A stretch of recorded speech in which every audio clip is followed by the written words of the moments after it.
ब्रह्मपुत्र नदी के पाट को खुद में समेटने वाला भारत के सबसे खूबसूरत राज्यों में से एक है असम, जो पूर्वोत्तर भारत के सतवाहिनी कहे जाने वाले राज्यों की धुरी है। दूर दूर तक फैली हरियाली, हरे भरे पेड़, विविध वन्य जीव, प्राकृतिक संसाधनों से भरपूर असम में आपका एक बार फिर से स्वागत है। असम के रोमांच भरे जंगल, चाय के बागान, कलकल करती ब्रह्मपुत्र नदी पर्यटकों को अपनी ओर आकर्षित करती है। असम एक ऐसा प्रदेश है जहाँ शांति है, संस्कृति और परंपरा का एक दूसरे से अटूट बंधन है। तिब्बत से बहकर आते विशाल ब्रह्मपुत्र नदी इस राज्य की खूबसूरती को और बढ़ा देती है। अगर हम हिंदू मिथकीय कहानियों पर विश्वास करें तो ब्रह्मपुत्र नदी को नद के तौर पर माना जाता है। हल्की धूप या शाम की ठंडी हवा में अक्सर पर्यटकों को नदी के किनारे सैर करते देखा जा सकता है। ये एक ऐसा राज्य है जो हर मायने में प्रकृति के बेहद करीब है। जोशपूर्ण जीवन शैली, चेहरे पे मुस्कान लिए लोग, विभिन्न जनजातियां और संस्कृति असम के समाज की विशेषताएं हैं। राज्य में विविध समुदायों और जनजातियों के लोग रहते हैं और सब बहुत मिलनसार हैं। इस भूमि पर कई राजवंशों के महान राजाओं ने राज किया है।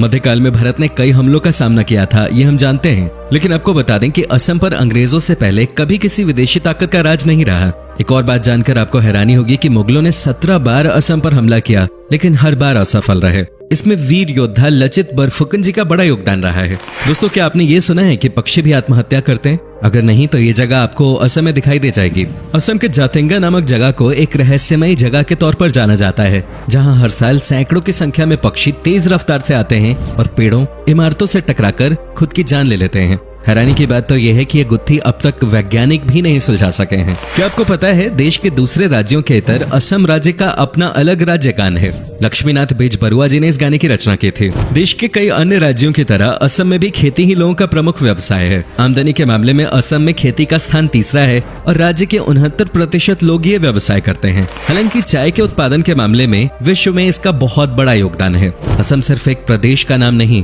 प्राकृतिक सौंदर्य, प्रेम, विभिन्न संस्कृतियों इत्यादि की झलक का प्रतीक है। मेलों और त्योहारों का राज्य है ये। असम की ढेर सारी संस्कृतियों में से बिहू एक ऐसी परंपरा है जो यहाँ का गौरव है। असम में मनाए जाने वाले बिहू मुख्यतः 3 प्रकार के होते हैं: बैसाख बिहू, काती बिहू और भोगाली बिहू। असमिया कैलेंडर बैसाख महीने से शुरू होता है, जो अंग्रेजी माह के अप्रैल महीने के मध्य में होता है। दोस्तों, कोई भी वेशभूषा या पहनावा किसी देश या समाज की संस्कृति को प्रकाशित करने के लिए काफी होता है। असम की वेशभूषा भी इस राज्य की सभ्यता संस्कृति को दर्शाती है। आज के समय में यहाँ के युवा भी पश्चिमी सभ्यता की वेशभूषा को अपना चुके हैं, लेकिन असम की वेशभूषा को अगर आप देखना चाहते हैं तो उनके पारंपरिक त्योहारों में आज भी वही पहनावा देखा जा सकता है। महिलाओं की ड्रेस 2 भागों में विभाजित है। ऊपर का हिस्सा एक विशिष्ट प्रकार के चादर से ढका जाता है और वहीं नीचे के पहनावे को मेखला कहा जाता है। पुरुषों के पहनावे में ऊपर कुर्ता और नीचे धोती होती है। इसके साथ ही वो लोग गले में गामोसा भेजते हैं, जो केवल एक कपड़े का टुकड़ा नहीं बल्कि असम की अनुभूति तथा जातिगत सम्मान और स्वाभिमान का हिस्सा है।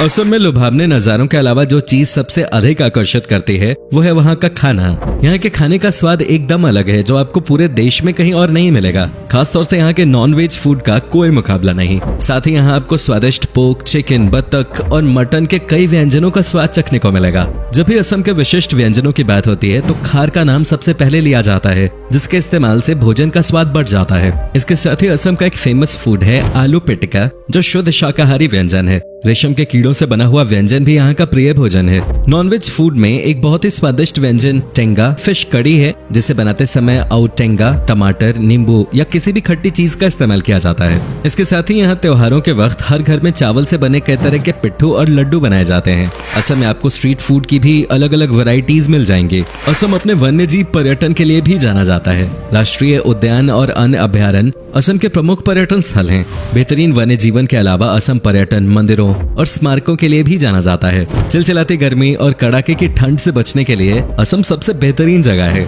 आइए एक नजर डालते हैं इस राज्य की बेहतरीन जगहों पर। माजुली असम की लाइफलाइन कहलाने वाली ब्रह्मपुत्र नदी के ताजे पानी का एक प्रदूषण मुक्त द्वीप है माजुली, जो कि 352 वर्ग किलोमीटर में फैला नदी द्वारा बनाया गया दुनिया का सबसे बड़ा द्वीप है। लिहाजा इसकी इसी खासियत की वजह से ये दुनिया भर के पर्यटकों को आकर्षित करता है। इतिहास और संस्कृति को अपने दामन में समेटे हुए माजुली न सिर्फ नदी से बना विश्व का सबसे बड़ा द्वीप है, बल्कि असम में वैष्णव धर्म का केंद्र भी है। माजुली पर्यटन थोड़ा छोटा है, लेकिन ये बहुत जीवंत है। पर्यटक यहाँ प्राकृतिक खूबसूरती के साथ हर साल आने वाले प्रवासी पक्षियों को भी देख सकते हैं। सुबह से लेकर देर शाम तक यहाँ सैलानियों का तांता लगा रहता है।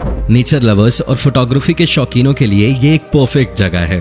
कामाख्या मंदिर प्रसिद्ध कामाख्या मंदिर घूमे बिना आपकी असम यात्रा अधूरी मानी जाएगी। हिंदू धर्म के अनुसार ये 51 शक्तिपीठों में से एक है और इसकी गिनती सबसे महत्वपूर्ण तीर्थ स्थलों में होती है। असम के सबसे बड़े शहर गुवाहाटी से ये 8 किलोमीटर दूर स्थित है और ये मंदिर एक पहाड़ी पे बना है और इसका तांत्रिक महत्व भी है। मंदिर 2 हिस्सों में बना हुआ है। पहला हिस्सा सबसे बड़ा है और इसमें हर किसी को जाने की इजाजत नहीं है। वहीं दूसरे हिस्से में माता का दर्शन होता है। यहाँ हर साल जून में अंबुबाची मेला आयोजित किया जाता है, जिसे देखने के लिए भक्तों का जमावड़ा लगता है। काजीरंगा नेशनल पार्क देश के 38 वर्ल्ड हेरिटेज साइट्स में शुमार काजीरंगा नेशनल पार्क दुनिया भर में एक सींग वाले गेंडे के लिए मशहूर है। असम के गोलाघाट और नागांव जिले में स्थित इस पार्क को बाघों का घर भी कहा जाता है। 430 वर्ग किलोमीटर के क्षेत्रफल में फैला हुआ ये पार्क सर्दियों में और भी ज्यादा खूबसूरत हो जाता है, क्योंकि उस समय यहाँ साइबेरिया से मेहमान पक्षी आते हैं। काजीरंगा की एक खास बात यह भी है कि यहाँ विभिन्न प्रजातियों के बाज, चीलें और तोते भी आते हैं। काजीरंगा नेशनल पार्क और इसके आसपास कई आकर्षण हैं, जहां आप 2 दिन के अंदर घूम सकते हैं। उमानंदा गुवाहाटी के दिल में बसा उमानंदा एशिया का सबसे छोटा नदी द्वीप है। यहाँ आप शिव मंदिर का दर्शन करेंगे। मंदिर तो अपने आप में खूबसूरत है ही, पर मंदिर के चारों ओर बहने वाली ब्रह्मपुत्र का नजारा मंत्रमुग्ध कर देने वाला होता है। यहाँ पर सुबह सूर्योदय का दृश्य बेहद मनोरम होता है, जो आप ताउम्र याद रखेंगे। वैसे तो इस द्वीप पर साल भर टूरिस्टों की भीड़ रहती है, मगर सावन, शिवरात्रि और नवरात्र के समय ये भीड़ दोगुनी हो जाती है। तेजपुर दोस्तों, असम आकर अगर आपने तेजपुर नहीं घूमा तो आपने कुछ नहीं देखा, क्योंकि असम के पर्यटन स्थल के रूप में ये सबसे अधिक फेमस है। गुवाहाटी से लगभग 184 किलोमीटर की दूरी पर स्थित शांत पहाड़ियों, गहरी घाटियों और हरियाली से घिरा तेजपुर शानदार अवकाश के लिए एक आदर्श स्थल है। शहर की भागदौड़ से दूर तेजपुर प्रकृति प्रेमियों से लेकर इतिहास में दिलचस्पी रखने वालों का पसंदीदा स्थल है। यहाँ अनेक बाग बगीचे बने हुए हैं। शिव सागर अपने इतिहास और अपनी संस्कृति के कारण पर्यटकों को आकर्षित करता है। चूंकि ये शहर लंबे समय तक अहोम की राजधानी रहा, इसलिए शिव सागर में महान अहोम शासकों की कई निशानियां देखी जा सकती हैं। ये शहर करीब 100 साल तक अहोम साम्राज्य की राजधानी था, जिससे इसका विशेष ऐतिहासिक महत्व भी है। इसके साथ ही यहाँ ढेरों तेल और चाय के बागान हैं। शिवडौल, तलातल घर, करेंग घर, गरगांव महल आदि शहर के कुछ खास आकर्षणों में से हैं। अगर आप शिव सागर घूम रहे हैं तो रंग घर नामक नाच घर को देखना न भूलें। Manas national park Kaziranga national park के अलावा मानस नेशनल पार्क भी असम का प्रमुख पार्क है, जो कि यूनेस्को धरातल में अपनी जैव विविधता के कारण जगह बना चुका है। मानस देश की पहली बाघ अभयारण्य योजना है और इसे भी अन्य वन्य प्रजातियों के लिए घर माना जाता है। अपनी सुंदरता के लिए जाने जाने वाले इस पार्क को बायोस्फीयर रिजर्व और एलिफेंट रिजर्व भी घोषित किया गया है। अगर आप एक एनिमल लवर हैं तो मानस नेशनल पार्क आपके लिए बहुत अच्छी जगह है। असम के अन्य राष्ट्रीय उद्यानों में पोबितोरा वन्यजीव अभयारण्य, औरंगा राष्ट्रीय उद्यान और नामेरी राष्ट्रीय उद्यान भी प्रमुख हैं। डिब्रूगढ़ जब बात भारत की चाय की होती है तो सबसे पहले जुबान पे नाम आता है असम की चाय का। लेकिन क्या आप जानते हैं कि असम में स्थित डिब्रूगढ़ को भारत के चाय का शहर भी कहा जाता है। शहर भर में कई चाय के बागान हैं जो ब्रिटिश के समय से हैं। डिब्रूगढ़ प्राकृतिक सौंदर्य, परंपरा और संस्कृति का एकदम सही मिश्रण है, जिसकी एक और खूबसूरत ब्रह्मपुत्र नदी गिरती है तो दूसरी ओर शहर के किनारों पर हिमालय की श्रृंखलाएं नीचे की ओर जाती हुई दिखाई देती हैं। असम के सबसे शानदार शहरों में से एक होने के नाते डिब्रूगढ़ में शांति, सुंदरता, इतिहास के रंग और अत्यधिक हरियाली की चाहत रखने वाले पर्यटकों के लिए कई चीजें हैं। डिगबोई तिनसुकिया जिले में स्थित डिगबोई में 19वीं शताब्दी में कच्चे तेल का जन्म हुआ था, जिसे ऑयल सिटी के नाम से भी जाना जाता है। ये जगह इतिहास की किताबों में विशेष महत्व रखती है, क्योंकि यहाँ पे डिगबोई युद्ध कब्रिस्तान बसा है। ये जगह आपको द्वितीय विश्व युद्ध की याद दिला देगी। इसके अलावा प्रकृति प्रेमियों को डिगबोई में समृद्ध वनस्पति और जीव भी देखने को मिलेंगे। इसके अलावा यहाँ का गोल्फ कोर्स भी काफी मशहूर है। असम सिर्फ घूमने के लिहाज से ही नहीं बल्कि शॉपिंग करने के लिए भी काफी अच्छी जगह है। यहाँ के स्थानीय बाजारों में आपको कई खास चीजें मिल जाएंगी, चाहे वो कपड़ा हो, ज्वेलरी हो, स्थानीय डिजाइन वाले खास आइटम्स हो या फिर बर्तन, कई प्रकार की चाय। यहाँ आपको वो सब कुछ मिलेगा जो आपको चाहिए।